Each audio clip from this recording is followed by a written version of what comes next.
Pues obviamente los terremotos en Venezuela son una tragedia de proporciones indecibles, ¿no? Incalculables. Estaba escuchando a un ingeniero civil dar una explicación de que no tienen registro de que se hayan juntado dos terremotos al mismo tiempo, y lo cual provocó que la segunda parte después de que empezó el segundo terremoto, ¿no? Se volvió trepidatorio y oscilatorio simultáneamente. Entonces, tenemos la medición del segundo que midió 7.5, pero ya conjuntos no tenemos idea de la magnitud. Se disparó a una cantidad inimaginable, ¿no? Y sí, si ves la cantidad de edificios que se cayeron y la devastación, ya se habla de más de 56,000 víctimas, entre muertos, heridos y desaparecidos, ¿no? Y lo raro de todo este evento es la simultaneidad o simultaneidad, como se diga, de estos eventos en Venezuela con otros. No sé si estás consciente de eso, ¿no? De que hubo terremotos en Japón, en Estados Unidos, en Filipinas, en Nueva Guinea, en Venezuela, en Grecia, incluso ayer en Afganistán. Increíble, impresionante, impresionante. Pero Lucas capítulo 21, si quieres buscarlo, por favor. En Lucas 21:10, el Señor Jesucristo predijo esto. Esto está dicho por el Señor desde hace 2000 años, aprox. Yo digo que ya casi 2000 años. Oye, estamos en el 2026, sí, pero nuestras cifras están mal. Nuestros cálculos, el calendario no están correctos en mi ni tan humilde opinión, ¿no? Lucas 21:10, entonces les dijo: se levantará nación contra nación y reino contra reino, y habrá terremotos. Pero me brinqué una palabra, ¿verdad? ¿Habrá qué? Grandes terremotos. Grandes terremotos, y en diferentes lugares hambres y pestilencias, o plagas, pandemias, dice el otro pasaje, plagas, y habrá terror y grandes señales del cielo. Según datos oficiales, ambos terremotos en Venezuela tuvieron una duración total de 1 minuto con 5 segundos. Ya sabes, ¿no? Luego dicen, no, 96 segundos, y vamos a suponer que fueron efectivamente 1 minuto y 5 segundos. Y obviamente hoy en día, con los celulares con los que contamos todo el mundo, pues todo el mundo tiene una cámara para filmar. Entonces hay una cantidad de material increíble. No sé si has visto algo de videos y del momento, o de después, o de incluso un tantito antes, etcétera, etcétera, ¿no? Son muy impresionantes algunos videos, ¿no? De rescates, o del momento del derrumbe de algunos casas y edificios, etcétera, etcétera, ¿no? Y entre muchas otras cosas, nos queda claro a todos lo frágiles que somos, ¿no?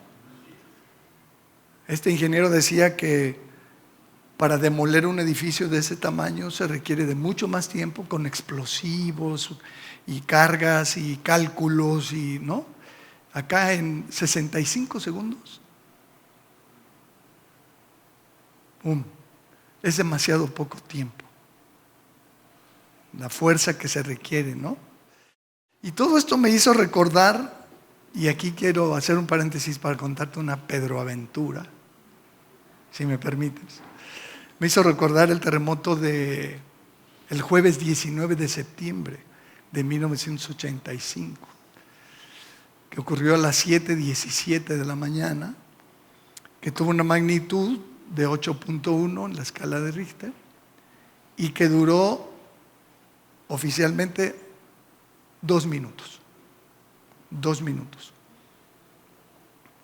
Según las fuentes oficiales, el número de muertos superó los 40,000. Yo creo que se quedó corta esa cifra, ¿no? Deben haber sido muchos más.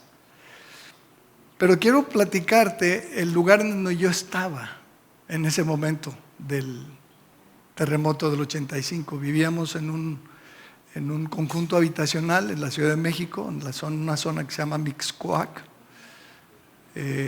tirándole al sur de la ciudad, más o menos. Y es un complejo de edificios, ahí sigue, de 16 edificios. Cada edificio tiene 11 pisos. Y nosotros vivíamos en el 14, en la parte de atrás de la unidad habitacional, está pegada al periférico, en el 7º piso. Ahí estábamos, recién me estaba despertando a esa hora, cuando empezó el terremoto ¿no? Quiero mostrarles una foto de esto que me tiene aquí nuestro buen. Este es el lugar que te platico. Ahí están las 14, ahí está el periférico. Esta foto es más o menos actual porque el periférico ya tiene 2 pisos, ¿sí ves? Y este edificio de aquí, este de aquí es donde yo vivía. El 14, 15 y 16, y tú puedes contar el resto. Ahí están. En el A14, departamento 702. Gracias, Humbert. Ahí estaba yo en ese momento. Lo interesante que te quiero platicar, que es una cosa curiosa, es que este lugar, este complejo de 16 edificios, se construyó encima, o donde antes estuvo un manicomio muy, muy famoso en México, de nombre La Castañeda. Este lugar fue inaugurado, te voy a leer algunos datos, en 1910 por Porfirio Díaz, para celebrar el centenario de la independencia de México. Este manicomio, que se llamaba el Manicomio General La Castañeda, fue el primer hospital psiquiátrico moderno de México, del país, ubicado ahí en Mixcoac, y operó durante 58 años. Operó durante 58 años antes de ser demolido en 1968. En 1968 un servidor tuyo tenía 8 años cuando lo demolieron, el manicomio. Pero dejó un oscuro legado de hacinamiento y de tratos inhumanos el lugar. Un hacinamiento no es otra cosa que, dice el diccionario, la aglomeración en un mismo lugar de un número de personas o animales que se considera excesivo. Eso es un hacinamiento, o sea que hay demasiadas personas para el lugar, ¿no? Construido sobre la antigua hacienda pulquera, La Castañeda, el complejo constaba de varios pabellones diseñados para separar a los pacientes por su condición mental o su estatus socioeconómico. Entonces tenía 3 pabellones, y así se llamaban, el pabellón de los distinguidos, que era la gente con recursos, y los otros 2 pabellones se llamaban el Tranquilos A y Tranquilos B. Aunque fue concebido, dice aquí, como un modelo de progreso y ciencia, el lugar colapsó rápidamente. Tenía una capacidad inicial para 1,200 pacientes, pero llegó a albergar a más de 3,500. 3,500 en un lugar diseñado para 1,200 internos. Y por supuesto en condiciones de hacinamiento, de amontonamiento severo, ¿no? La institución funcionó frecuentemente como un centro de reclusión para disidentes. ¿Sí sabes qué es un disidente? Alguien que está en contra de políticos, personas en situación de pobreza, alcohólicos, disidentes sociales. Pero el lugar se ganó el apodo de las puertas del infierno. Así era conocido el lugar.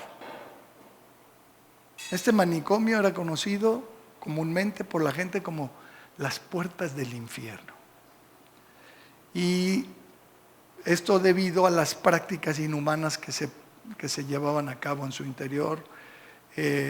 Principalmente la práctica más terrible eran los famosos electroshocks que se les daba a los pacientes para calmarlos, pero se hacían por personal sin capacitación y sin supervisión médica.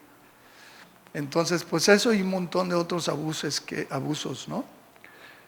Cerró sus puertas el 29 de junio del 68, como ya dije. Curiosamente mañana,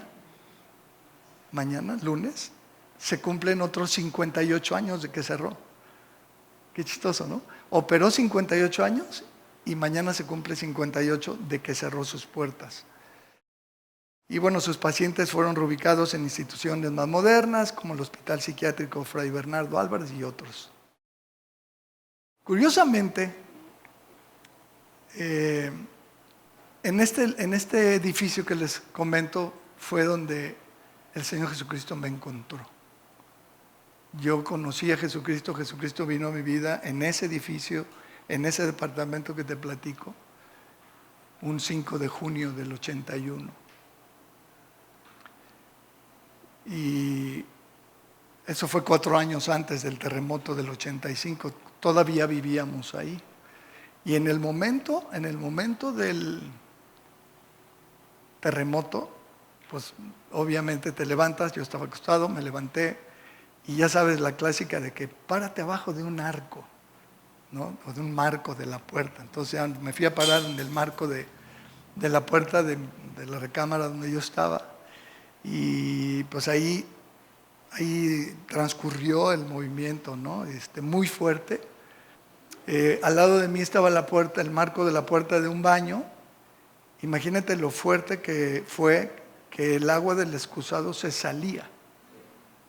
Luego lo pensé, ¿no? Agarra un excusado con agua y muévelo así, lo suficientemente fuerte para sacarle el agua. Está tremendo, ¿no? O sea, sí fue muy fuerte. Y obviamente en ese momento no discernimos, ni yo, ni mi mamá, ni otra persona que estaba ahí con nosotros. Mi papá ya se había ido a trabajar. La dimensión.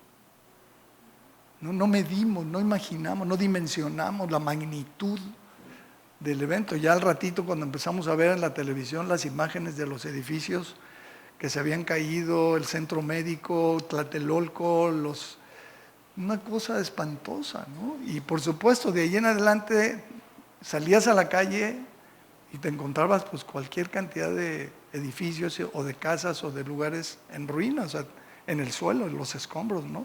Los veías al pasar. Era muy impresionante, como se ve hoy en los videos, ¿no? Que va alguien por ahí filmando en una moto o caminando y vas viendo así los montones de escombros, ¿no? Y todas las demás historias que ya te imaginas, ¿no? Se sucedieron después de los rescates y de la gente que logró sobrevivir de alguna manera, ¿no? Y de los topos que se metían a sacar y a buscar, pues no solamente gente viva principalmente, pero también a rescatar cuerpos, ¿no? Es increíble, es terrible. En ese momento no dimensionamos después, y con los años, y sobre todo después de lo que pasó el otro día en Venezuela, me ha caído el 20 de que ese edificio donde yo vivía se pudo haber caído, sin problema.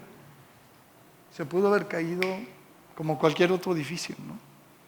Y no le pasó nada al edificio, ¿no?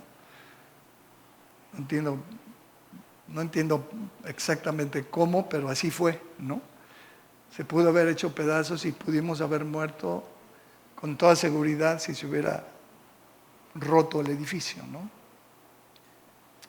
Entonces, todo este asunto te lo platico, y aquí cierro mi Pedro Aventura, porque quiero compartir contigo algunas escrituras de las menciones de la Biblia o en la Biblia sobre los terremotos, ¿no? Un terremoto es un temblor de gran magnitud, un temblor de tierra, ¿no? No es un temblor normal, es un temblor muy fuerte, sí sabes, ¿no? Por eso se denomina terremoto. Y hay algunas menciones en la Biblia, ¿no? Mira, busca conmigo Primera de Reyes. Vamos a ver primero en el Antiguo Testamento algunas menciones de terremotos. Yo no sé si esto que te voy a leer es la primera mención. Traté de ubicarlo, pero no lo logré. Primera de Reyes 19, versículo 7. Primera de Reyes 19, 7. Tú me dices, ya está ahí, ya, ¿verdad? Dice, y volviendo el ángel de Jehová la segunda vez, lo tocó. Estamos hablando de Elías, no sé si te acuerdas de esta parte de la Biblia cuando Cuando anda huyendo porque Jezabel lo amenazó después de haber matado a los 450 profetas de Baal, ¿no? Una acción de gran valentía, ¿no? Luego Jezabel le manda un recado y le dice, mañana te mato, y se muere de miedo y sale corriendo. Muy raro. Y por allá se encuentra con el ángel de Jehová, dice, volviendo el ángel de Jehová la segunda vez lo tocó diciendo, levántate y come, porque el largo camino te resta.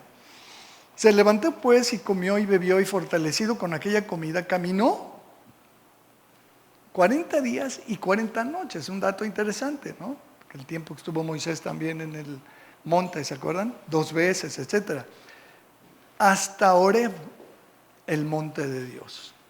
Entonces, ahí va Elías huyendo de esta mujer hasta el monte de Dios. Y ahí se metió en una cueva, donde pasó la noche. Y vino él palabra de Jehová, el cual le dijo, ¿qué haces aquí, Elías? Y él respondió, he sentido un vivo celo por Jehová de los ejércitos, Dios de los ejércitos, porque los hijos de Israel han dejado tu pacto, han derribado tus altares y han matado a espada a tus profetas. Y solo yo he quedado. Y me buscan para quitarme la vida. Por cierto, era un error, no era el único que había quedado, pero él creía que sí. Él creía que era el único que había quedado. Solo yo he quedado, dice. Él le dijo, sal fuera y ponte en el monte delante de Jehová. Sale de la cueva, ¿no? Dice, y he aquí que Jehová que pasaba. He aquí Jehová que pasaba. Y un grande y poderoso viento que rompía los montes. Esto es algo tipo un ciclón, para que lo midamos, ¿no? Un ciclón, una cosa así muy fuerte. Dice, y quebraba las peñas delante de Jehová. ¿Tú no te imaginas la fuerza que tiene que tener un viento para romper una piedra? Fuerte, ¿no? Potente, poderoso. Pero Jehová no estaba en el viento. Y tras el viento, un terremoto. Pero Jehová no estaba en el terremoto. Y tras el terremoto, un fuego. Pero Jehová no estaba en el fuego. Y tras el fuego, un silbo apacible y delicado. Y aquí no dice que ahí estaba Dios, pero se da por hecho que ahí sí estaba Dios. ¿Sí estamos? Y cuando lo oyó Elías, cubrió su rostro con su mano y salió y se puso a la puerta de la cueva. Y he aquí, vino a él una voz diciendo, ¿qué haces aquí, Elías? Y lo vuelve a decir, he sentido un vivo deseo, tú lo puedes leer después. Pero es interesante que aquí se menciona un terremoto como parte de estas manifestaciones que Dios le da al profeta como para mostrarle dónde estaba Dios. Ni en el viento, ni en el terremoto, ni en el fuego, sino en la calma. En la calma. Y ahí que Dios nos hable y nos dé idea de qué está hablando, ¿no? Dios está en la calma. Esto coincide con lo que Jesús enseña después. Dice, oye, cuando ores, enciérrate en tu cuarto. Ahí en silencio, en la calma. ¿No? No está en las manifestaciones de la naturaleza como para encontrarte con Él, sino está en la calma. Un silbo apacible y delicado. Luego en Isaías capítulo 29, otro pasaje, ahí te dejo eso en el tintero para que tú lo medites. Isaías 29:6 dice, Isaías 29:6, ahí está en pantalla, dice, por Jehová de los ejércitos serás visitada con truenos. Es una palabra contra Ariel, que parece ser un lugar donde vivió el rey David. Bueno, no parece ser, es un lugar donde vivió el rey David. Y no se sabe con exactitud si es el mismo lugar que luego la Biblia llama Sión, ahí a un lado de Jerusalén, en donde estaba el templo de Dios. Pero bueno, dice, Jehová de los ejércitos serás visitada con truenos, con terremotos y con gran ruido, con torbellino y tempestad y llama de fuego consumidor. Y aquí curiosamente tenemos la contraparte de esto. Porque ve lo que menciona: torbellino y tempestad, fuego y terremoto. Y dice, y serás visitado con esto por Dios. Incluye un terremoto o el terremoto. ¿Sí? Entonces, y habla en plural. Dice con terremotos, no con uno nada más. Y con gran ruido, dice. Y no sé si has oído o visto esto que explican en estos videos por ahí que circulan sobre el ruido que se escuchó antes de los terremotos, ¿no? Que hay gente que escuchó ruidos raros en la ciudad y parece ser que es una de las manifestaciones previas a un terremoto fuerte, ¿no? Unos ruidos raros. Pues aquí lo menciona, con gran ruido, con torbellino, ¿no? Truenos, terremotos, llama de fuego, etcétera, ¿no? Luego otra mención, esa fue una segunda mención. Otra mención está en Amós, capítulo 1, versículo 1. ¿Quieres buscarlo, por favor? Mira qué rápido. Wow, estás bravo, ¿eh? Amós 1:1 dice las palabras de Amós, que fue uno de los pastores de Tecoa, que profetizó acerca de Israel en días de Usías, rey de Judá, y en días de Jeroboam, hijo de Joás, rey de Israel, 2 años antes del terremoto. Entonces parece ser que hubo un terremoto, ¿no? Por más que he buscado no encontré información confiable que dé razón de esto. Estamos hablando de que Usías reinó más o menos del 790 y algo al 740 antes de Cristo. Pero aquí dice que este hombre, Amós, profetizó 2 años antes del terremoto. Y luego en Zacarías, capítulo 14, versículo 5, menciona otro dato interesante acerca del terremoto del terremoto ocurrido en los días de este rey. Dice, y huiréis al valle de los montes, porque el valle de los montes llegará hasta Asal. Huiréis de la manera que huisteis por causa del terremoto en los días de Usías, rey de Judá. Y vendrá Jehová mi Dios y con él todos sus santos, etcétera, ¿no? Otra mención, aquí ya en tiempo pasado. Amós profetiza 2 años antes del terremoto y aquí ya es una mención posterior al terremoto, que dice, vas a huir como huisteis en el terremoto. Entonces, de que hubo un terremoto en esos días, hubo un terremoto. No tenemos mucha información como para compartirla con ustedes, ¿no? Pero luego, en el Nuevo Testamento vemos unos datos muy llamativos y muy interesantes sobre los terremotos. Fíjate, buscan Mateo 25, por favor.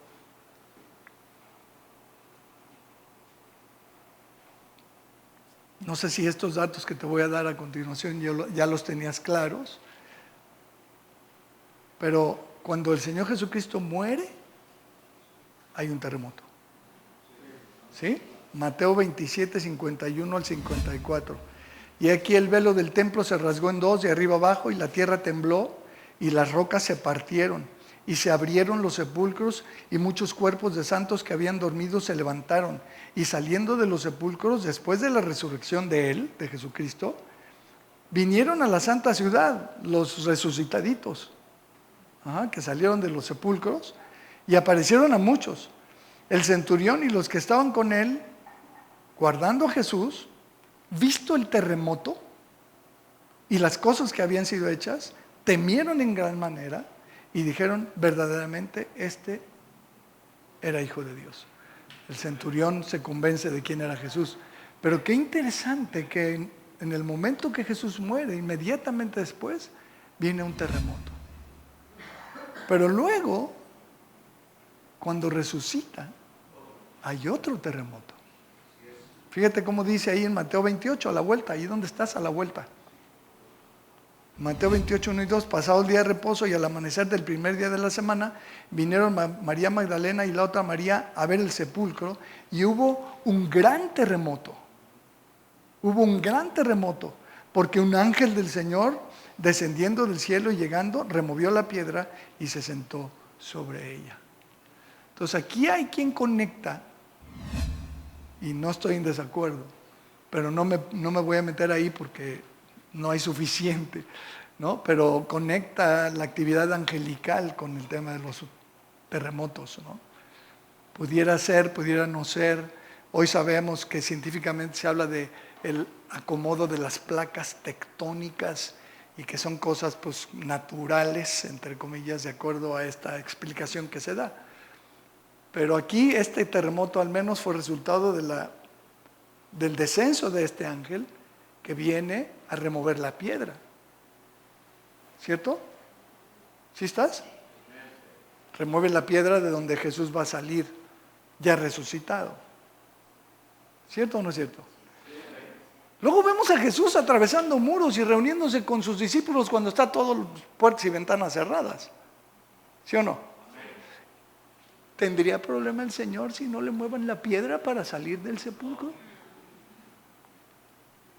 Pero para nada. Pero le mueven la piedra. Ahí te la dejo para que la medites. ¿No? Y además él podría haberla movido.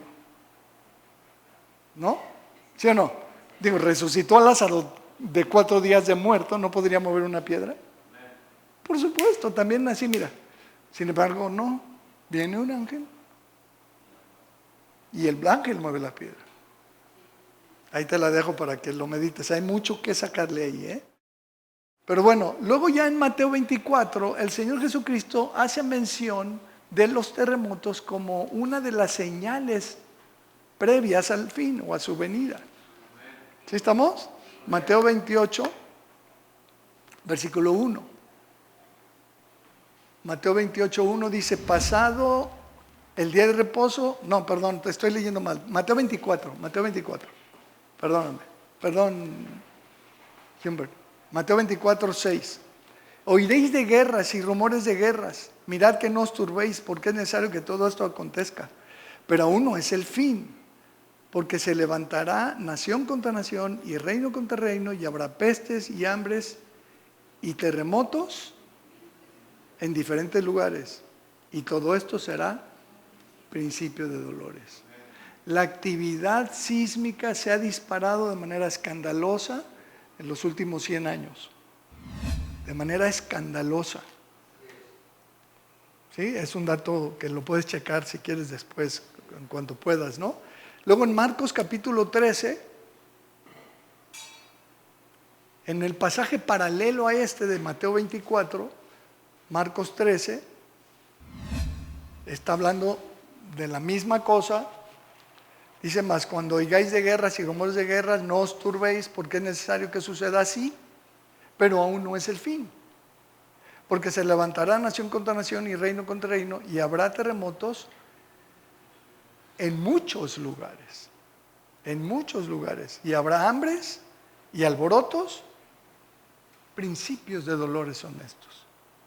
Y luego ya está el clásico y el que te leía al principio de Lucas capítulo 21, 10, donde dijo el Señor que habría grandes terremotos. Entonces, estos 3 pasajes son en donde el Nuevo Testamento, en particular los Evangelios, referencian los terremotos como una de las señales del fin.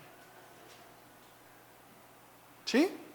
Luego Hechos capítulo 16, y ya sé que ahorita ya llegaste al punto de decir, ¿y a dónde va este cuate? Tenme paciencia. Hechos 16, 25. Tú puedes leer el resto de la historia después, donde dice que metieron a la cárcel a Pablo y a Silas, los meten hasta la parte más profunda de la cárcel, ¿no? Dice, pero a medianoche, orando Pablo y Silas, ¿qué estaban haciendo? Quejándose de su suerte amarga, terrible, de que los habían encerrado y que cuándo saldrían, a lo mejor ya no saldrían de ahí, seguramente ya los iban a matar, estaban ahí quejándose, ¿no? ¿Qué estaban haciendo? Cantando himnos a Dios. Y los presos los oían. O sea, no lo hacían ahí en secreto, así quedito, ¿no? Los presos los oían. Entonces sobrevino de repente un gran terremoto. un gran terremoto, de tal manera que los cimientos de la cárcel se sacudían. Esto no fue oscilatorio, esto fue trepidatorio. Los cimientos de la cárcel se sacudían.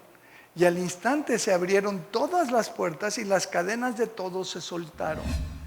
Y ya puedes leer todo el resto de la historia. El carcelero quiere matarse y lo detienen y van y predican y se convierte toda la familia del carcelero de Filipos. ¿Sí? Tú conoces, ¿no? Entonces, aquí interviene un gran terremoto en el que vemos que Dios, no sabemos, no dice aquí si lo mandó, si fueron los ángeles, si fue el acomodo de las placas, no dice si fue circunstancial, si fue coincidencial, no dice nada. Lo que vemos es que el resultado es que una familia completa se convirtió en Filipos. Y hay quien teoriza por ahí que ahí nació la iglesia de los filipenses, con esta conversión. Podría ser. No tenemos esa información en la Biblia. Pero lo que sí es tremendo es que en el libro de Apocalipsis es donde encontramos la mayor cantidad de referencias a terremotos, como cosas que van a ocurrir al fin. Mira, búscalo conmigo en Apocalipsis 6:12.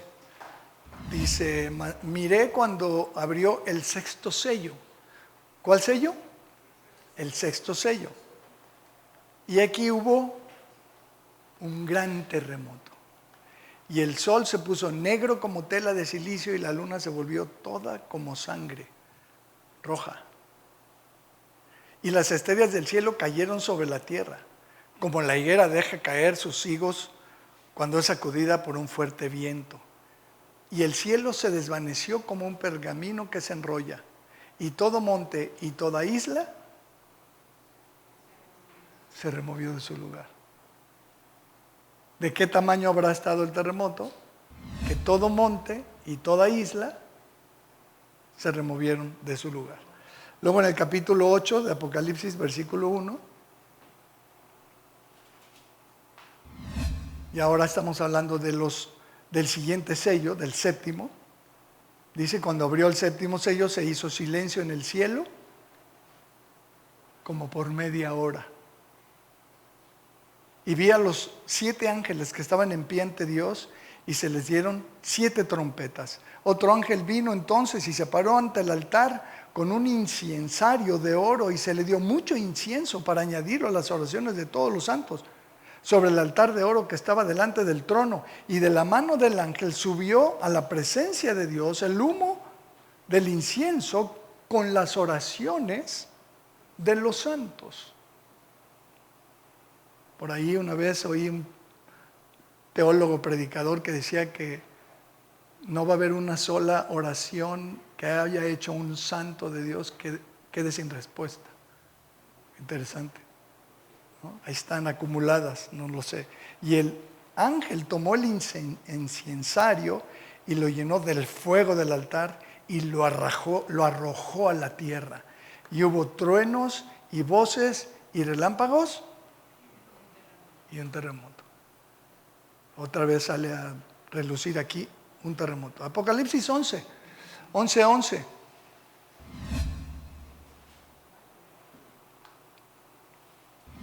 En el segundo ay, dice, pero después de 3 días y medio entró en ellos el Espíritu de vida enviado por Dios. Se acuerdan de los 2 olivos, de los 2 testigos que son muertos y sus cadáveres quedan allí en la plaza central de Jerusalén, y después de 3 días y medio se levantan. Ahí estaban los cadáveres tirados y se levantan. ¿Sí? ¿Sí estamos? Ese es el contexto ahí del pasaje. Entró en ellos el Espíritu de vida enviado por Dios y se levantaron sobre sus pies y cayó gran temor sobre los que los vieron. Y oyeron una gran voz del cielo que les decía, subid acá. Y subieron al cielo en una nave espacial llamada nube, en una nube, y sus enemigos los vieron. Y en aquella hora hubo un gran terremoto. En cuanto son llevados, los 2 testigos, hay un gran terremoto. Y la 10ª parte de la ciudad se derrumbó. Y por el terremoto murieron en número de 7,000 hombres. Y los demás se aterrorizaron y dieron gloria al Dios del cielo. Versículo 19. Y el templo de Dios fue abierto en el cielo, y el arca de su pacto se veía en el templo, y hubo relámpagos, voces, truenos, un terremoto y grande granizo. Capítulo 16, versículo 17.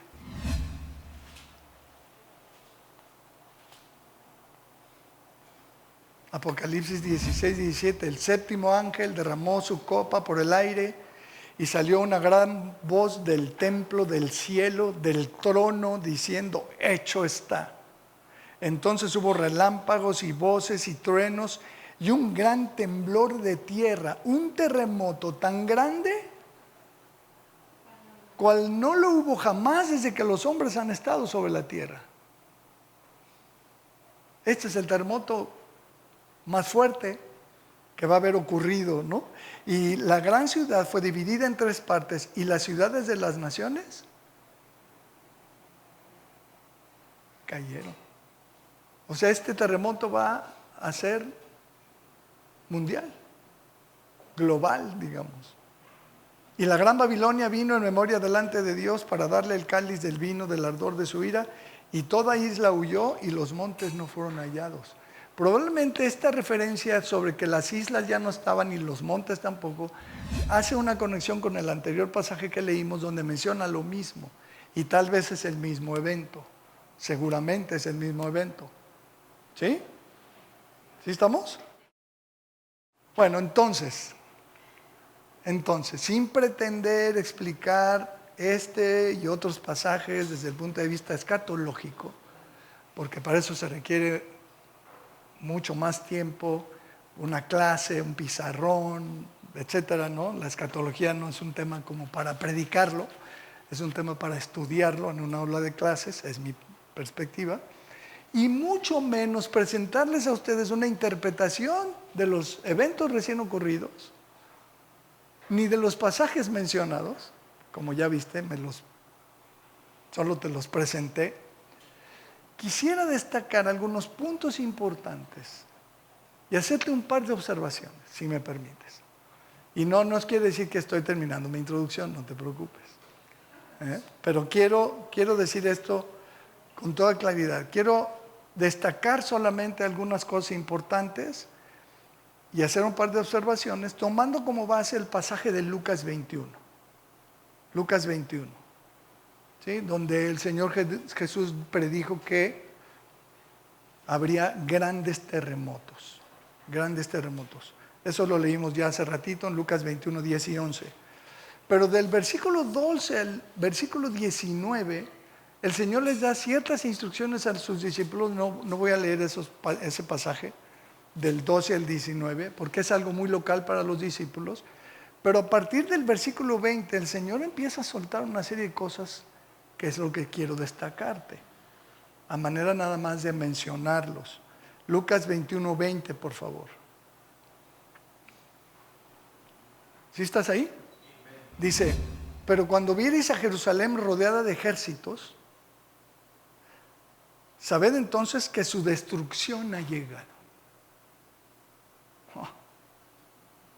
Entonces los que estén en Judea huyan a los montes, y los que en medio de ella váyanse, y los que estén en los campos no entren en la ciudad, porque estos son días de retribución para que se cumplan todas las cosas que están escritas.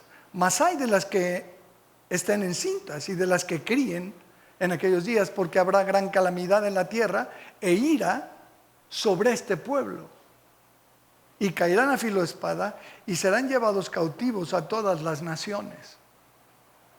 Y Jerusalén será hollada por los gentiles, hasta que los tiempos de los gentiles se cumplan. Ok, hollada, antes de continuar, hollada, ¿qué es eso de hollar? Bueno, el griego de esa palabra curiosamente es pateo.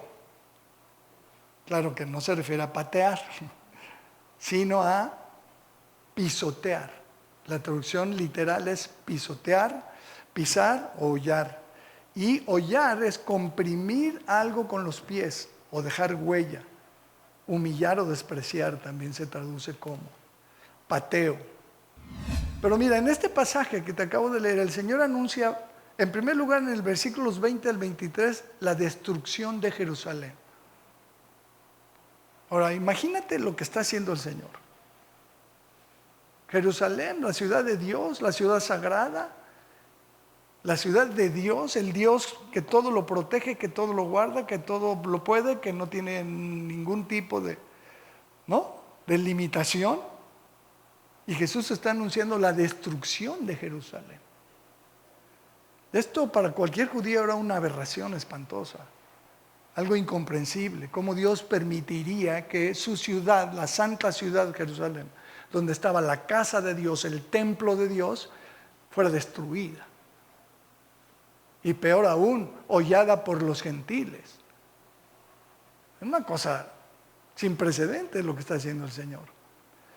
Pero ocurrió, tal cual ocurrió. En el año 70 después de Cristo, tenemos datos confiables acerca de que Tito, el emperador romano, hizo esto que dijo aquí el Señor. Rodeó la ciudad, arremetió contra ella y la destruyó, y destruyó también el templo.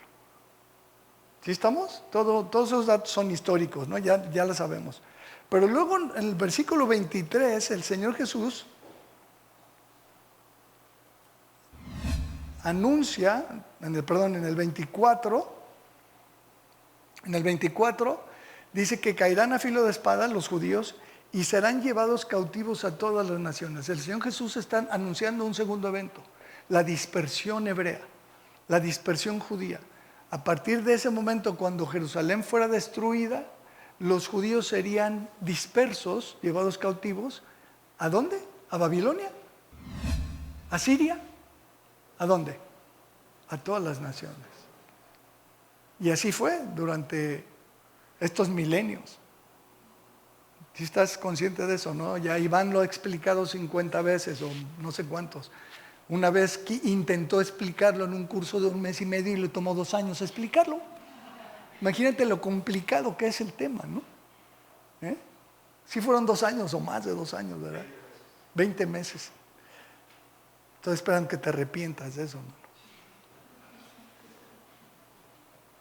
Entonces Jesús está anunciando la destrucción de Jerusalén y la aspersión o la dispersión a todas las naciones de los judíos, lo cual también ocurrió hasta 1948, cuando por fin fueron reconocidos nuevamente, después de la Segunda Guerra Mundial, fueron reconocidos como nación.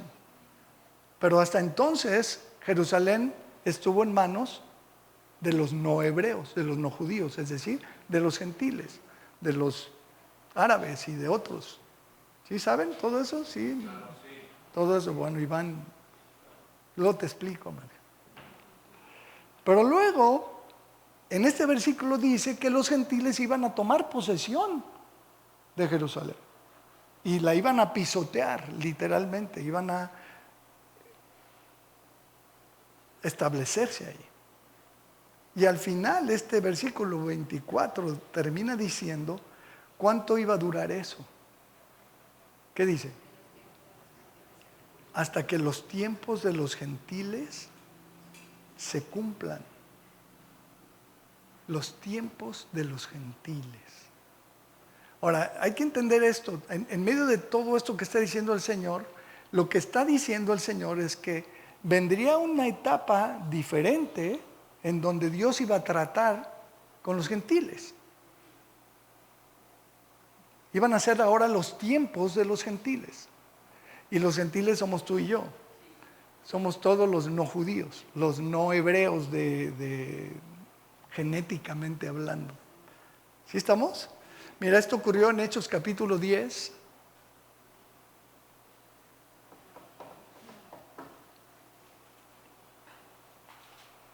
Hechos 10, 34 al 48.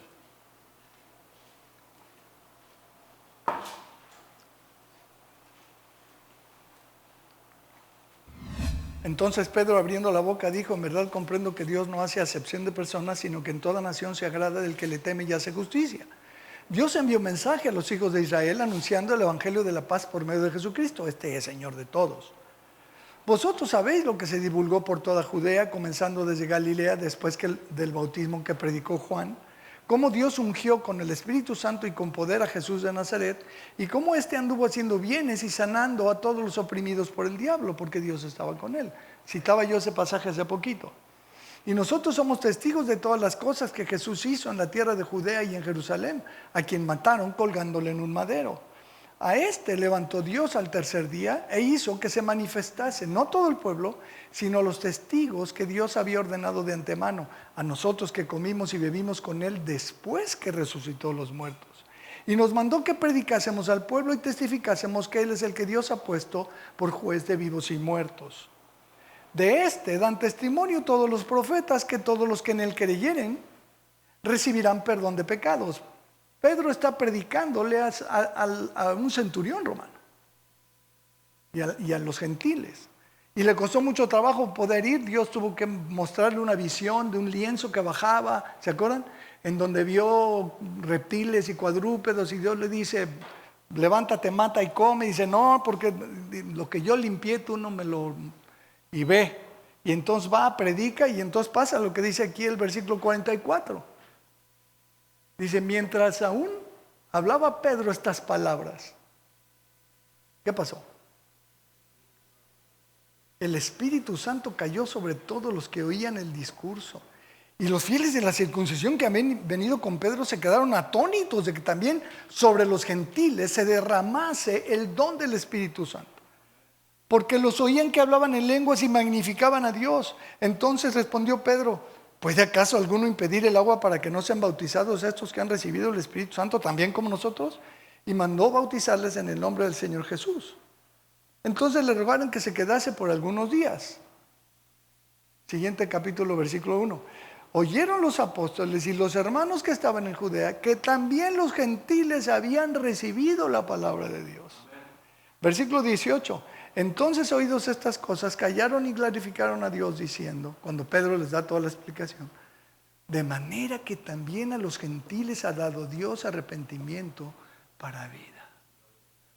Esta es la descripción del libro de los Hechos, de donde inicia los tiempos de los gentiles. Este tiempo en el que Dios nos incluye a los no hebreos, a los no judíos, para ser objetos y herederos de la salvación y de la vida eterna y del perdón de pecados. ¿Sí? Amén ahí, ¿verdad? Aleluya. Gloria a Dios por este tiempo para los gentiles. El resto del Nuevo Testamento es clave para entender todo esto. Te recomiendo que lo leas. Híjole. Sí, el resto del Nuevo Testamento. Particularmente la carta a los romanos. Si quieres entender bien el tema del tratamiento de Dios con los gentiles, por favor lee la carta a los romanos. Hay una cantidad de textos y de versículos y de verdades y de principios relacionados con esta realidad.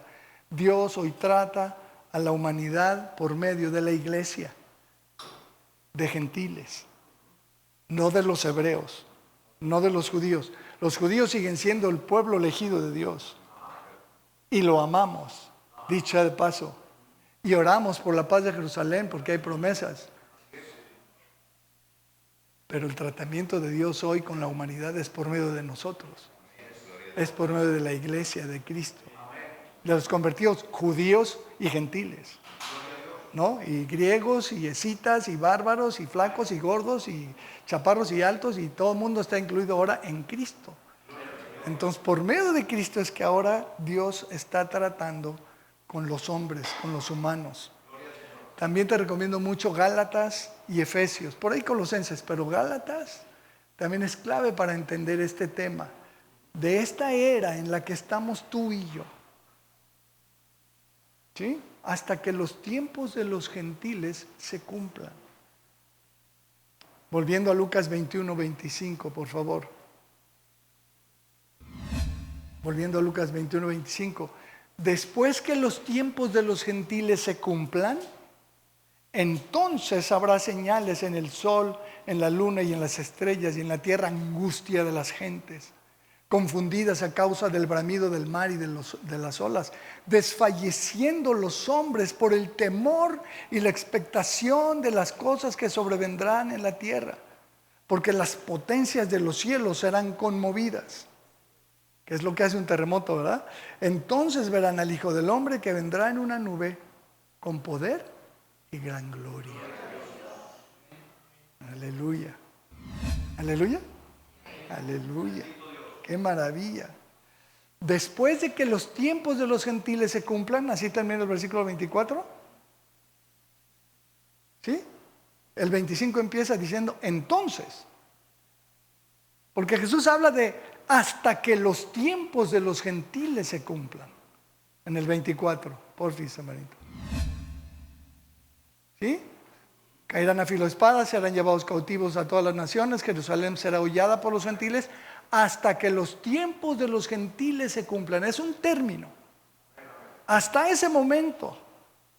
Y entonces viene esta era, esta etapa, este tiempo que la Biblia llama la gran tribulación, que empieza a describir en el versículo 25. Habrá señales en el sol, en la luna, en las estrellas y en la tierra angustia de las gentes, confundidas por los cambios oceánicos y climáticos, por el bramido del mar y de las olas, desfalleciendo los hombres por el temor y la expectación. ¿Qué va a pasar con los hombres? Van a desfallecer, van a vivir en una angustia, confundidas por la expectación de lo que va a pasar. Y entonces aparecerá el Señor Jesucristo en el versículo 27. Versículo 28. Sigamos leyendo, versículo 28. Cuando estas cosas comiencen a suceder, y entonces aquí se regresa el Señor, a cuando todo esto empiece a suceder. Erguíos y levantad vuestra cabeza porque vuestra redención está cerca. Y también les dijo una parábola, mirad la higuera y todos los árboles. Cuando ya brotan, viéndolo, sabéis por vosotros mismos que el verano está ya cerca. Así también vosotros, cuando veáis que suceden estas cosas, sabed que está cerca el reino de Dios. De cierto os digo que no pasará esta generación hasta que todo esto acontezca. El cielo y la tierra pasarán, pero mis palabras no pasarán. Jesús no está hablándoles a los discípulos, porque a ellos no les iba a tocar ver que estas cosas comenzaran a suceder, pero a ti y a mí sí, ¿cierto? Entonces concluyo con esto. Concluyo aquí un par de recomendaciones. Versículo 34. Versículo 34. Nos quedamos en el 33, ¿verdad? 34. Mirad también por vosotros mismos que vuestros corazones no se carguen de glotonería y embriaguez y de los afanes de esta vida. Y venga de repente sobre vosotros aquel día. ¿Tú crees que estaba hablando con los discípulos? Si Jesús sabía perfectamente que aquel día no iba a venir sobre sus discípulos, que le oían en ese momento. Está hablando de la gente que íbamos a leer esto en estos tiempos. Mirad por vuestro corazón. Que vuestros corazones, mirad por vosotros mismos, que vuestros corazones no se carguen de glotonería y embriaguez y de los afanes de esta vida, del estrés de esta vida. Está hablando, cuando habla de afanes, lo veíamos el otro día, ¿te acuerdas? Y venga de repente sobre vosotros aquel día, porque como un lazo vendrá sobre todos los que habitan sobre toda la faz de la tierra. Y está hablando del final. Está hablando de un tiempo que está por ocurrir, de un momento, como un lazo vendrá de repente, como pasó con el terremoto. Empezó a temblar y 65 segundos después ya estaban abajo los edificios. 1 minuto tuvieron para reaccionar. ¿Qué alcanzas a hacer en 1 minuto? Si vives en un 9º piso, o en un 7º piso, o en un 5º piso, ¿qué alcanzas a hacer? Pues medio gritar y correr y quién sabe a dónde llegues, no muy lejos. ¿No? Velad pues en todo tiempo, versículo 36, orando, que seáis tenidos por dignos de escapar de todas estas cosas que vendrán y de estar en pie delante del Hijo del Hombre. Wow. Fíjate bien, vamos a leerlo de nuevo el 36. Velad pues orando los miércoles en la noche. los martes en la mañana, de vez en cuando. ¿Cómo se vela? Orando todo el tiempo, orando en todo tiempo, orando que seáis tenidos por dignos de escapar de todas estas cosas que vendrán. Está hablando con nosotros.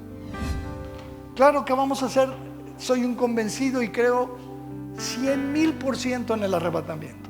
La Biblia es demasiado clara. No me voy a meter ahí, no tengo el tiempo, ni es la idea de esto. La idea de esto nada más es lanzarte estas recomendaciones, que nuestros corazones no se carguen de glotonería y embriaguez. ¿De qué está hablando? De dedicarnos y estar enfocados a la comida y a la bebida. Ay, Señor Jesucristo, ¿cuántos millones de seres humanos están viviendo para comer? Están esperando el siguiente tiempo. Y pobre de la esposa que no tiene tiempo, la comida. Porque hay drama en la casa y así le va.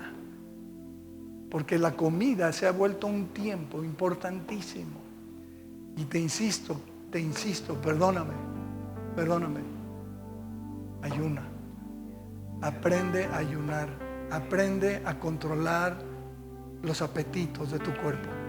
Cuando ayunas, aprendes que tu cuerpo no tiene por qué gobernarte. La comida y la bebida gobiernan la vida de millones y de miles de millones de personas. Te recomiendo el ayuno, de veras, de todo corazón, sin dogmatizar y sin señalar a los que no ayunan. No. El principio es muy sencillo. ¿Quién manda? ¿Tú o tu cuerpo? Esa es la pregunta. Aprendes, pero no lo hagas 2 semanas. Vale la pena, te lo prometo. Mira que tu corazón no se cargue de glotonería y embriaguez y de los afanes de esta vida. La lista ahí podría crecer y hacerse enorme. ¿Qué te afana de esta vida? Pues todo, ¿no? El pago del recibo, de la mensualidad, ¿no? El afán. ¿Cuántas veces nos metemos en problemas financieros por seguir la corriente de este mundo? Qué padre cuando Dios te da suficiente para que compres y tengas y disfrutes, dice la Biblia, ¿no? El cual nos da todas las cosas en abundancia para que las disfrutemos. Solo no te metas en angustias financieras para tener aquello. No te lo recomiendo. No te lo recomiendo. Pero luego dice claramente que oremos todo el tiempo para que el Señor nos libre de estas cosas.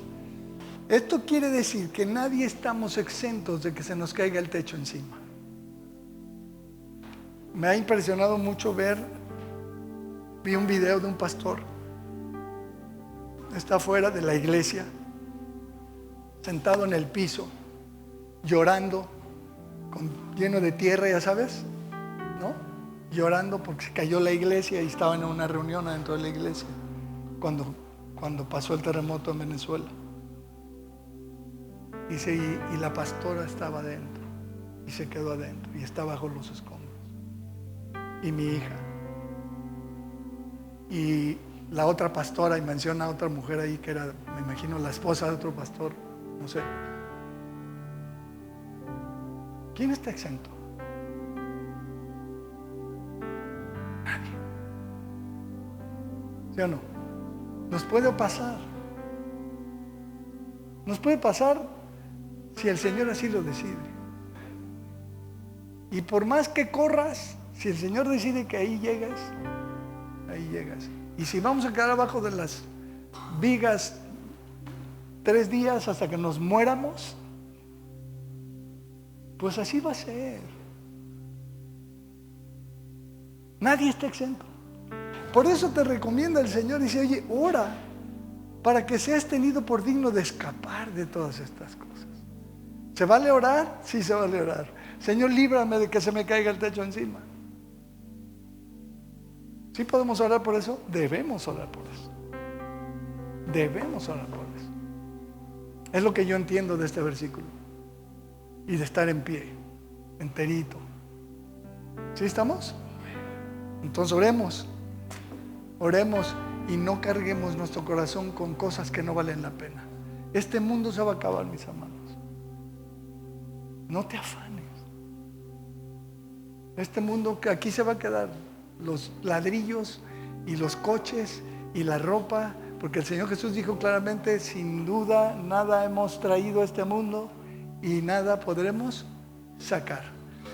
Desnudo llegamos y desnudos nos iremos, porque la ropa aquí se queda. ¿Estás de acuerdo? Entonces no vale la pena estar afligido por nada, ni meterse en broncas por nada. Debemos vivir en paz, con un desprendimiento absoluto de todo lo material. ¿Estás? ¿Sí? Y cuidando lo que comemos y lo que bebemos.